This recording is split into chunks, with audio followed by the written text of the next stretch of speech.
పెదవి కోసం పదవులు నాభికి నాలుగుళ్ళు అర్పిస్తామంటున్నారు ఈ నవాబులు.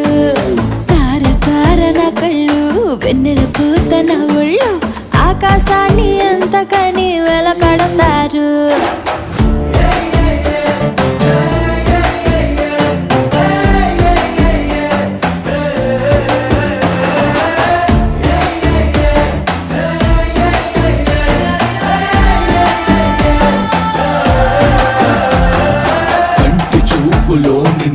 పంటి కింద పెదవిసెగా సొగసుల సిరులు బాగా రమ్మని చెప్పక చెబుతుండగా కాటు వేయి కోటిగా